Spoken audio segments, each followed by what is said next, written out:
Hello friends, welcome back to my channel. तो आज हम बात करने वाले हैं सुंदरकांड की, जो सबसे शक्तिशाली पाठ है और शायद हर कोई ये पाठ करता है ना। और अपनी मनोकामनाओं की पूर्ति के लिए करता है।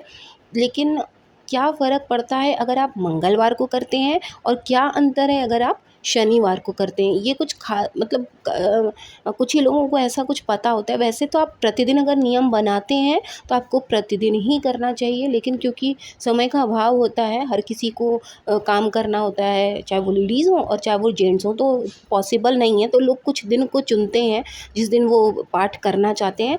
तो उसका क्या फ़र्क पड़ता है वो हम आज बात करेंगे। तो मंगलवार को जिन्हें जिन्हें मंगलवार को करना होता है, जिनकी मनोकामनाओं को अपनी पूरी करवाना है, भगवान से अर्जी लगानी होती है, भगवान से प्रार्थना करनी होती है, वो मंगलवार को सुंदरकांड कर सकते हैं। ठीक है। सैटरडे को जो लोग पूजा करते हैं, शनिवार को जो सुंदरकांड का पाठ करते हैं, उन्हें तब करना चाहिए जैसे काम बन नहीं रहा है, आपने सब चीज़ अपना लिया, सारा कुछ ट्राई कर लिया। जैसे लीगल वर्क जो होते हैं, जैसे कि कोर्ट कचहरी के हो गए, कहीं ज़मीन वमीन का हो गया ना। तो जो लीगल होते हैं, या आपका शनि ग्रह खराब है, तो जो इस तरह के जो कर्ज मुक्ति चाहिए, इस तरह की जो चीज़ें हैं, जो आपके रुकावट हैं, जिनमें बाधाएं आ रही हैं, वो अगर आपको चाहते हैं, उसके लिए आपको पूर्ति करने के लिए आपने शनिवार को, सैटरडे को सुंदरकांड का पाठ करना है। ठीक है। अब सुंदरकांड का पाठ करने के लिए क्या क्या करना चाहिए? सब कोई बैठ जाता है पढ़ने, सबको पता है कि बस हाँ, हाथ पैर धो लिया, पूजा करना है, लड्डू चढ़ा दिया, माला फूल चढ़ा दिया, सुंदरकांड का 1 घंटा पाठ हो गया, आरती दिखा दिया, हो गया। नहीं, हर पूजा का नियम होता है। जब आप पूजा पाठ करने बैठें किसी का भी, तो जैसे अगर आपने सुंदरकांड का पाठ करना है, तो सुंदरकांड का पाठ करने के लिए अगर आप मंगलवार को कर रहे हैं तो पीला वस्त्र धारण कर लें।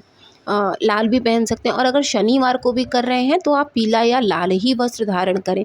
और अगर पुरुष कर रहे हैं तो उनके पास अगर लाल कुछ नहीं है तो वो पीला गमछा रख सकते हैं या दुपट्टा रख सकते हैं, जो भी उनके पास है। वो एक उनके सर पे दुपट्टा, चाहे वो लेडीज़ हो या जेंट्स हो, आप लाल दुपट्टा ही रख लें, पीला दुपट्टा ही रख लें, लेकिन वस्त्र आपका पूजा के लिए भी शुद्ध होना चाहिए और मतलब डेडिकेशन होना चाहिए आपका पूजा के प्रति। तो आपने लाल या पीले वस्त्र को ही आपने प्राथमिकता देनी है। आप अधिकतर देखते भी होंगे कि भगवान को जो कपड़े चढ़ते हैं वो लाल या पीले ही होते हैं, और लाल या पीले कपड़े पर ही हम उन्हें जो है बिछाकर, उनके कपड़े जो है वहाँ पर ही हम उन्हें बिठाते भी हैं। तो कपड़ों का रंग आपके लिए प्राथमिक होना चाहिए, ज़रूरी होना चाहिए। ठीक है।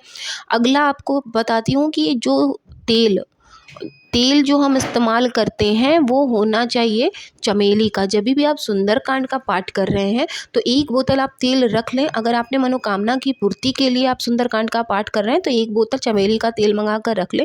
उसका दिया आप प्रज्वलित करें, वो आपके लिए ज़्यादा फ़ायदेमंद भी होगा और आपके लिए हितकारी भी होगा। ठीक है। ये हो गया। पुष्प भी आपको पीले ही चढ़ाने, आप पीले चढ़ा लें या आप लाल चढ़ा लें। ये कुछ चीज़ें हैं, जैसे हमको जो पसंद होता है, अगर हमको खाने में वो मिलता है तो हमको अच्छा लगता है, या हमको पहनना है जो हमें पसंद होता है, हमको वो मिलता है, तो वही डेडिकेशन आप भगवान के साथ भी रखें, वही भक्ति आप भगवान के भी साथ रखें कि जो उन्हें प्रिय है, जो उन्हें पसंद है। वैसे तो प्रतिदिन आपने जैसे पूजा करते हैं आप वैसे कर ही रहे हैं, लेकिन उनके दिन, जिस दिन आप उनका पाठ कर रहे हैं, उनकी प्रिय चीज़ें अगर आप उन्हें समर्पित करते हैं तो आपकी मनोकामना जल्दी पूरी हो जाती है। तो आप ये बात का ध्यान रखें। उन्हें जनेऊ ज़रूर धारण कराएं। लड्डू या फिर मोती जो होती है बूंदी, उसका भोग ज़रूर लगाएं भगवान को, वो भी उन्हें बहुत पसंद है। और उनका भोग तब सफल होता है जब उसमें तुलसी दल हो, तो तुलसी दल की माला आप पहनाएं। अगर तुलसी नहीं मिल पा रही है माला, तो आप उन्हें तुलसी जी का भोग भी ज़रूर लगाएं, क्योंकि हनुमान जी को तुलसी बहुत प्रिय है, बहुत ज़्यादा ही उन्हें पसंद है। उसके बाद भगवान को गूगल का आपको उनकी धुनी भी देनी होती है। अगर उसकी सुगंध रहे तो भगवान के जो आप पाठ पढ़ रहे हैं उसमें आपको उसमें ज़्यादा तेज हो जाता है, वो ज़्यादा ही आपकी भक्ति जो है वो स्ट्रांग हो जाती है। तो कुछ चीज़ों को अगर आप ध्यान रख के पाठ पढ़ेंगे तो आपकी पूजा ज़रूर सफल होगी। और जो सुंदर कांड का पाठ आप पढ़ते हैं ना, उसमें जो लिखा हुआ दोहा है वो लाल होना चाहिए। इस बात का आप ध्यान रखें, जब भी आप बुक खरीदें काला ना हो, लाल हो। अगर आप लाल लिखा हुआ पढ़ते हैं तो उससे भी आपको 100% आपको फ़ायदा समझ में आएगा। अच्छा, अब सुंदरकांड पढ़ते कैसे हैं? पढ़ने के लिए जब हमारा दोहा 60 दोहे होते हैं इसमें, तो जहाँ से शुरू होता है ये जामवंत के वचन सुहाए, तो उसके पहले हमें संपुट लगाना होता है। अब संपुट क्या होता है? वो 2 लाइन का एक दोहा होता है जो हमें बोलना होता है। जैसे ज़्यादातर लोग बोलते हैं, मंगल भवन अमंगल हारी, द्रवहु दशरथ अजर बिहारी। तो जो ये दोहा है वो आप शुरू में भी बोलेंगे, और जब ये जामवंत के वचन वाला वो जो पूरा पैसेज खत्म हो जाता है उसके बाद भी आपको यही लाइन बोलनी होती है। तो ये जो दोहा है मंगल भवन, ये तब बोला जाता है जब आपके घर में आप चाह रहे हैं कि कुछ अच्छा होता रहे, लेकिन हो नहीं रहा है, बार बार अमंगल हुआ जा रहा है। मतलब काम, बहुत लोगों की शादियां टलती चली जाती हैं, आप अच्छा कुछ सोचते हैं वो हो नहीं पा रहा है, शुभ काम का आपके घर में नहीं हो पा रहा है, तो आपने ये वाला संपुट आपको लगाना होता है जब भी आप सुंदरकांड पढ़ रहे हैं। ठीक है।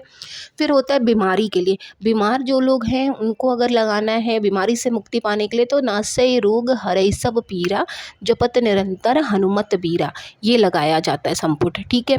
फिर एक और जो कॉमन है सभी के यहाँ आता है, दीन दयाल बिरद संभारी, हरहु नाथ मम संकट भारी, कि अगर आपके ऊपर ऐसा संकट आ गया है जो आप किसी को बता नहीं सकते, किसी से शेयर नहीं कर सकते, वो आप प्रभु हनुमान से करेंगे, प्रभु राम से करेंगे तो वो ज़रूर पूर्ण होंगे। उसके लिए आपको ये लगाना होता है, दीन दयाल बिरद संभारी, हरहु नाथ मम संकट भारी। ठीक है। फिर एक और है, कवन सुकाज कठिन जग माही, जो नहीं हो ही तात तुम पाही। मतलब आपके रहते हुए कौन सा ऐसा काम है जो कठिन है, पूरा नहीं हो पाएगा। तो अगर जैसे पेपर हो रहा है, पेपर देना है आपको, एग्ज़ाम पास करना है आपको, और आपको चाहिए कि आपने संपुट लगाना है, तो आप यही लगा सकते हैं, कवन सुकाज कठिन जग माही, जो नहीं हो ही तात तुम पाही। ठीक है। तो आई होप आपको ये समझ आ रहा होगा कि सुंदरकांड में भी आपको पढ़ने के लिए अलग अलग संपुट लगाना होता है, क्योंकि हमारी मनोकामनाएं अलग अलग हैं। तो हमको अपनी बात को कहने का, जैसे आप अपने पापा या मम्मी को अगर कोई बात कहना होता है, तो कुछ ऐसी बात होती है जिसके लिए आपको उन्हें मनाना होता है, तो आप मनाते अपने तरीके से, है ना, तरीका ढूंढते हैं। तो वैसे ही प्रभु के सामने अपनी बात रखने के लिए आपको तरीका ढूंढना होगा कि आप अपनी मनोकामना किस तरह से भगवान के सामने रखते हैं। ठीक है। पहली तो ये बात हो गई। दूसरी बात ये है कि भगवान, जब भी आप हनुमान की पूजा करें, तो सबसे पहले आपको भगवान श्री राम, राम दरबार की फ़ोटो आपके पूजा घर में ज़रूर हो। और दूसरा ये है कि आपको श्री गणेश जी की आरती पूजा पहले करनी होगी, तब उसके बाद आप हनुमान जी की पूजा करेंगे। ठीक है। हनुमान जी जो है वो प्रभु श्री राम से ही खुश होते हैं, उनके नाम से ही वो खुश हो जाते हैं। तो आप अगर उन तक पहुँचते हैं तो उसके पहले ही वो आपकी बात सुन लेते हैं। अगर आप उनको लगता है कि वो काम तो वही पूरा कर देंगे, भगवान श्री राम से कहने की क्या ज़रूरत है, तो वो वहीं तुरंत आपकी मनोकामना को पकड़ लेते हैं और अपनी जो है आपकी अर्जी वो तुरंत स्वीकार कर लेते हैं। और प्रभु श्री राम जो है वो हनुमान, ये जो सुंदरकांड होता है वो इसीलिए होता है कि प्रभु श्री राम उनकी जो सुंदरकांड उन्होंने किया, जो भी कांड उन्होंने किया लंका में जाकर, उनकी जो चर्चाएं हैं उसको सुनकर प्रभु श्री राम खुश हो जाते हैं। तो उनके आदेशानुसार भगवान हनुमान जो है वो आपकी मनोकामना को पूरी करते हैं, अगर आपने अपनी प्रार्थना, अपनी मनोकामना को सच्चे मन से भगवान को बता दिया। तो कोशिश यही करें कि पूजा पाठ में कहीं गलती ना हो। मेरा भी यही प्रयास था, एक छोटी सी वीडियो बनाकर आपको यही बताने का कि हम लोग पूजा कर लेते हैं, पर छोटी छोटी चीज़ों को अगर हम ध्यान में रखें, कभी कभी लगता है ना कि अरे ये नहीं कर रहे थे, नहीं हुआ, 1 महीना किया छोड़ दिया, नहीं, निरंतर करते रहिए।